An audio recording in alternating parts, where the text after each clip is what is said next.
Welcome है guys आप सबका आज की इस वीडियो में। और सबसे पहले हम जॉन सीना के बारे में बात करते हैं, जिनको हमने कल फास्ट के अंदर देखा। अब हम कब तक उनको देखते रहेंगे? तो भाई उनके फ्यूचर के बारे में जॉन सीना ने प्रेस कॉन्फ्रेंस में खुद बात की।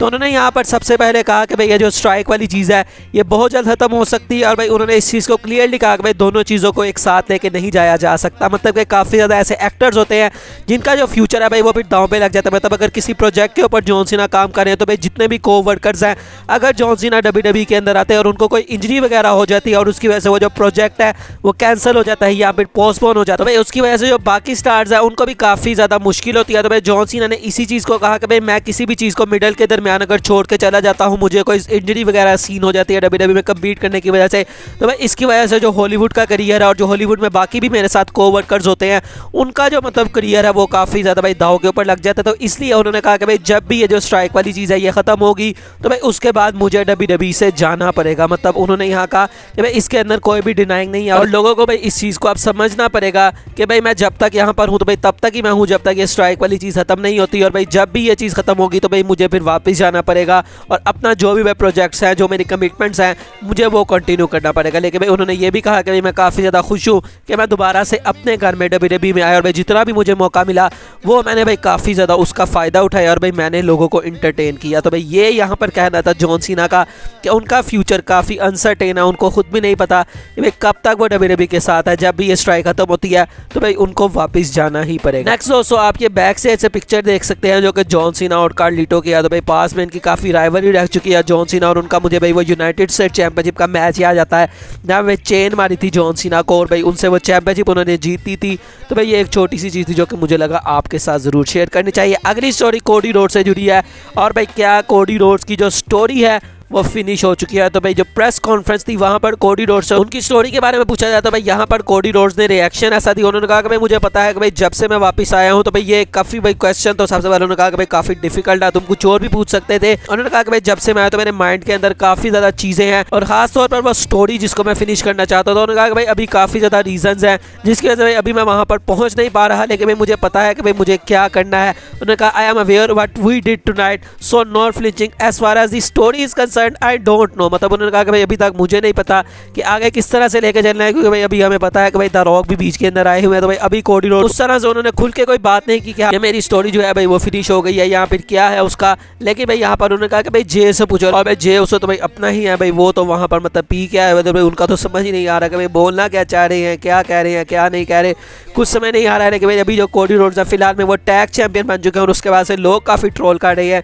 कि जो कोडी रोड्स है उनकी स्टोरी फिनिश हो चुकी है, जो कि भाई एक्चुअल में हुई नहीं है, लेकिन फ्यूचर में उनकी स्टोरी फिनिश होगी इसके चांसेस काफी ज्यादा लग रहे हैं। अगली स्टोरी ट्रिपल एच की उस अनाउंसमेंट से जुड़ी है जो कि फ्राइडे नाइट स्मैकडाउन में आके वो करने वाले। तो भाई अब इसके बारे में एक रिपोर्ट आती है कि पॉसिबली कौन सी वो अनाउंसमेंट हो सकती है जो कि ट्रिपल एच करने आ रहे हैं। तो भाई जैसा कि मैं आपको काफी देर से कह रहा हूँ कि भाई जो टैग टीम चैंपियनशिप्स हैं वो स्प्लिट अप होने वाली है और उसके डिजाइन भी बन चुके हैं, अब भाई बस आने की देर है। तो भाई ऐसा बताया जा रहा है कि शायद ट्रिपल एच स्मैकडाउन के अंदर आके न्यू टैग टीम चैंपियनशिप्स को अनाउंस करेंगे और उसके बाद जो कोडी रोड्स और जे उसो है उनको वो रॉ की टैग टीम चैंपियनशिप्स देंगे और भाई वो दोनों बंदे रॉ के ऊपर चले जाएंगे और जो स्मैकडाउन है उसके लिए न्यू टैग टीम चैंपियनशिप्स आएंगी और उसके बाद न्यू चैंपियन कोई क्राउन होगा। तो भाई ये स्पेकुलेशन की जा रही है कि ट्रिपल एच ये करने आ सकते हैं। वैसे भाई अभी मैं नहीं चाहता था, पहले अगर हो जाता तो भाई ठीक था, लेकिन अब भाई मैं चाहता था कि भाई जे उसो और कोडी रोड्स स्मैकडाउन के ऊपर आए और रोमन ने जिमी यूसो के साथ उनकी हमें कन्फ्रंटेशंस देखने को मिले। तो भाई इस टाइम पे मैं तो नहीं चाहता कि अभी फिलहाल में जो टाइटल्स है भाई उनको मतलब के लेके आया जाए कि भाई स्मैकडाउन के ऊपर, या तो भाई इनको स्मैकडाउन वाली दे ले कि भाई क्योंकि वो रॉ के सुपरस्टार्स हैं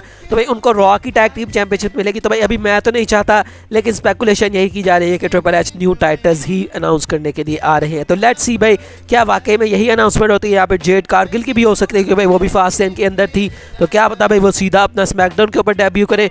तो देखते हैं बराबर फ्राइडे नाइट स्मैकडाउन में क्या होता है। अगली स्टोरी भी ट्रिपल एच से जुड़ी है। ट्रिपल एच ने प्रेस कॉन्फ्रेंस के अंदर एज और जॉन सीना इन दोनों के बारे में कमेंट किया। तो भाई सबसे पहले तो उन्होंने एज के बारे में कमेंट किया कि भाई वो उसको जो चीज़ अच्छी लगी वो उसने की। मतलब हर बंदे को भाई ये हक है कि जो उसके लिए बेहतर है वो चीज़ करे और भाई उसको ये चीज़ बेहतर लगी थी कि उसको ये चीज़ कंपनी को छोड़ के दूसरी कंपनी में जाना चाहिए। और उन्होंने कहा कि भाई जैसा कि उसने भी कहा और मैंने भी भाई यही कहूँगा कि हमारे दरमियान कोई भी हार्श फीलिंग नहीं है। और जब वो यहाँ पर चला गया मतलब AEW में तो मैंने खुद उसको मैसेज किया और मैंने उसे कहा कि भाई मैं तुम्हारे लिए काफ़ी ज़्यादा खुश हूँ। तो भाई ऐसा कुछ नहीं था कि भाई कोई हार्श रिलेशन है हमारे दरमियान, हम दोनों पार्टी जो है भाई वो सेम पेज के ऊपर है और वो काफ़ी ज़्यादा खुश हैं एज के लिए। और उसके अलावा जॉन सीना के बारे में उन्होंने कहा कि भाई फैंस को अब ये चीज़ अंडरस्टैंड करनी चाहिए कि जॉन सीना हमेशा नहीं रहेगा, वो जितनी देर के लिए आता है तो भाई फैंस को उसको क्रिटिसाइज़ नहीं करना चाहिए, बहुत ज़्यादा सोचना नहीं चाहिए उसके बारे में, सिर्फ जो चीज़ें हो रही हैं उसको इंजॉय करना चाहिए। क्योंकि भाई हमें खुद नहीं पता कि जॉन सीना कितनी और देर डिलीवर कर सकता है और जॉन सीना एक बहुत बड़ा नाम है। उन्होंने कहा कि भाई जॉन सीना की जो फैन फॉलोइंग है भाई वो ऐसी है कि भाई आप उसके बारे में कुछ कह नहीं सकते। तो उन्होंने ऐसा कहा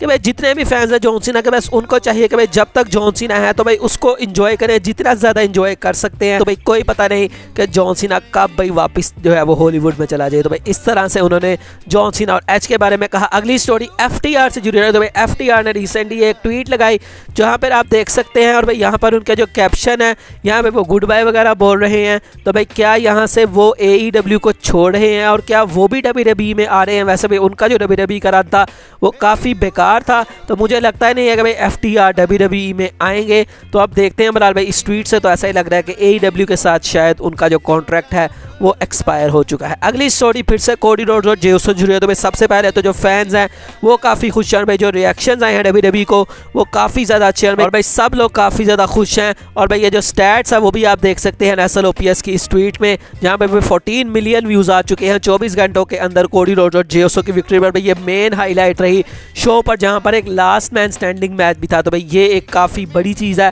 कि भाई इसको जो है वो शो के अंदर भाई सबसे ज़्यादा इसको जो है वो लाइमलाइट मिली है। तो अब भाई ये चैंपियंस तो बन चुके हैं, लेकिन भाई फैंस इसके बारे में काफ़ी बात कर रहे हैं कि कब वो टाइम आएगा जब कोडी और जे चैंपियनशिप को हारेंगे, मतलब किस तरह से वो चैंपियनशिप को हारेंगे और कौन सी वो टीम होगी जो कि इनको हराएगी। तो भाई आपकी अगर कोई प्रेडिक्शन है तो आप मुझे कमेंट सेक्शन में बता सकते हैं। अगली story money in the bank के कैश से जुड़ा है। तो भाई डेमियन प्रीस्ट जो कि currently money in the bank को होल्ड करते हैं, तो भाई अब उनके क्या प्लान्स हैं? तो भाई ऐसा बताया जा रहा है अकॉर्डिंग टू प्लान्स कि भाई ये जो चीज़ें हैं इनको काफ़ी ज़्यादा सीक्रेट रखा जाएगा। मतलब जब WWE कहेगी कि हाँ भाई डेमियन प्रीस्ट आ रहा है कैश इन करने, तब वो नहीं आएंगे, बल्कि अनएक्सपेक्टेडली किसी भी डेट को जो डेमियन प्रीस्ट है वो आ जाएंगे और अपना मनी इन द बैंक का ब्रीफ केस कैश इन कर लेंगे। और भाई बैक स्टेज के ऊपर बहुत कम लोग हैं जिनको इस आइडिया के बारे में पता है कि कब वो दिन होगा जब डेमियन प्रीस्ट अपना मनी इन द बैंक का ब्रीफ केस कैश इन करेंगे। अब वो सक्सेसफुल होगा या अनसक्सेसफुल होगा, आपको क्या लगता है? आप मुझे कमेंट सेक्शन में बता सकते हैं। अगली स्टोरी नाकामुरा से जुड़ी है। भाई नाकामुरा का फ्यूचर अब लग रहा है कि भाई काफ़ी ज़्यादा ब्राइट है, क्योंकि भाई प्रेस कॉन्फ्रेंस के दौरान ट्रिपल एच से शिंसुके नाकामुरा के बारे में पूछा जाता है तो उन्होंने यहाँ पर कहा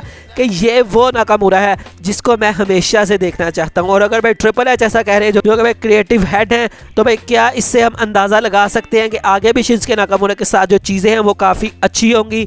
वर्ल्ड हेवीवेट चैंपियन तो वो नहीं बने, लेकिन आगे उनका जो फ्यूचर है वो काफ़ी अच्छा है। मे भी भाई वो कोई और चैंपियन बने, क्या पता भाई गुंथर को वो इंटरकॉन्टिनेंटल चैंपियनशिप के ला रहे हैं जिसकी चांसेस काफ़ी कम लग रही हैं, लेकिन भाई उनका फ्यूचर काफ़ी अच्छा होने वाला है, ऐसा ट्रिपल एच का कहना है। आज की फाइनल स्टोरी CM पंक से जुड़ी है और अब भाई CM पंक का जो रिटर्न है वो ऑलमोस्ट ऑफिशियल हो चुका है। भाई सबसे पहले तो आप CM पंक की ये स्टोरी देखें भाई, जहाँ पर मतलब कि उन्होंने ऐसा जाहिर किया है कि भाई कोई डील हो रही है दो बंदों के दरमियान और भाई यहाँ पर बात की जा रही है कि भाई यहाँ पर कोई भी पर्सनल एग्रेशन नहीं होगा। और इसके ऊपर जो दूसरा बंदा है भाई वो एग्री भी कर जाता है। उन्होंने कहा the terms are acceptable if not satisfactory, मतलब जिस तरह से भाई CM पंक का AEW के अंदर रिलेशन रहा, तो उन्होंने भाई इसी चीज़ को यहाँ पर जो है वो पोर्ट्रे किया है कि भाई चीज़ों को मैं एक्सेप्ट तो कर लूँगा चाहे भाई मेरा दिल ना भी कर रहा हूँ। क्योंकि भाई कुछ दिनों पहले रिपोर्ट्स आई थी कि CM पंक WWE के अंदर आ सकते हैं, लेकिन भाई WWE के अंदर आके उनको अपना वो जो करेक्टर है उसको चेंज करना पड़ेगा, अपने आप को अच्छा प्रेजेंट करना पड़ेगा। जिस तरह से वो AEW में कांड करके आए हैं, पंगे लेके आए हैं, वो चीज़ें उनको छोड़नी पड़ेगी। और उनकी इस ट्वीट से भी